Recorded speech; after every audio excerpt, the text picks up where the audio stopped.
कामचोर देवरानी। एक बार की बात है, सुषमा अपने पूरे परिवार के साथ खुशी खुशी मोहन नगर में रहती थी। उसकी 2 बहुएं थी, पल्लवी और शिवानी। एक दिन दोनों बहुएं रसोई में काम कर रही होती है कि तभी उनकी सास सुषमा उन्हें बुलाती है। अरे बहू, जरा इधर तो आना। शिवानी, जरा जाकर देखना सासू माँ क्या कह रही हैं। दीदी आप ही देख लो ना जाकर, आपको भी तो सुनाई दे रहा है। अरे मैं आटा गूंद रही हूँ ना, तुम चली जाओ। हाँ तो मैं भी तो सब्जी काट रही हूँ ना दीदी। अरे बहू जल्दी आओ। वो ये तो जाएगी नहीं, मैं ही जाकर देखती हूँ कि क्या करना है। पल्लवी सुषमा के कमरे में जाती है। जी मम्मी जी, क्या हुआ?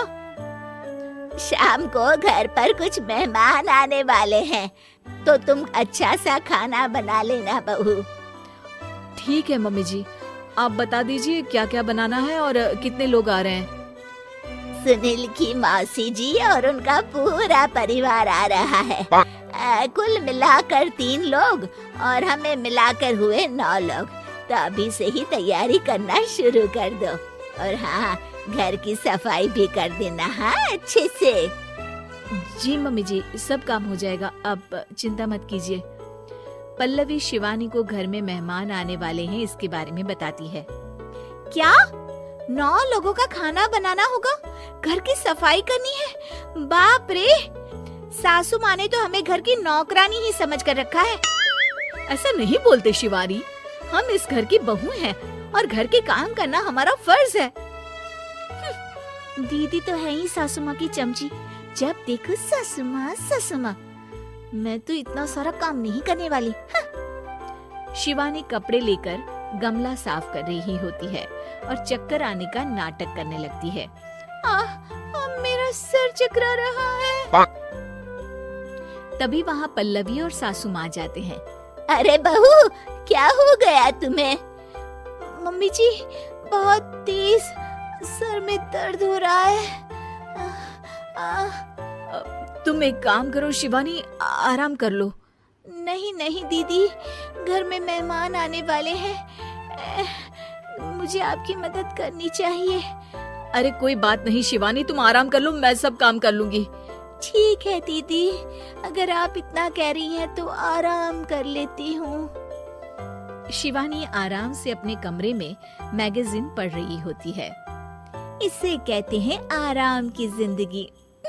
इतना सारा काम। चलो सारा काम खत्म हो गया, शिवानी को देख आती हूँ। शिवानी अपने कमरे में ईयरफोन में गाने सुनते सुनते सो जाती है और उसके साइड में मैगजीन भी रखी होती है। पल्लवी वहाँ आ जाती है और वो सब देखती है। ओहो, तो मतलब सब काम चोरी का बहाना था। अभी बताती हूँ इसको।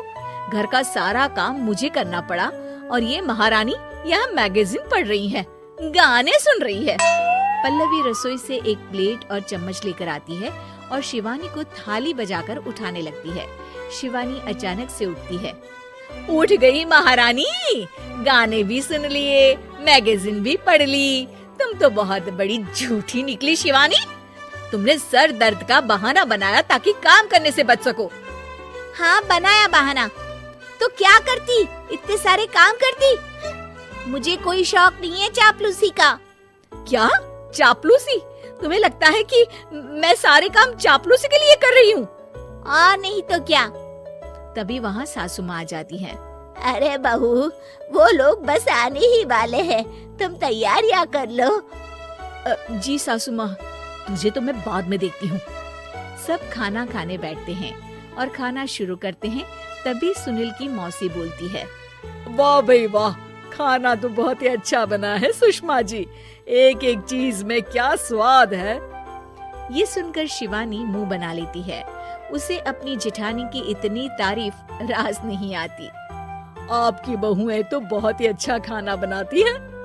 हाँ बनाती तो दोनों ही अच्छा है, पर आज ना ये सारा खाना बड़ी बहू ने बनाया है।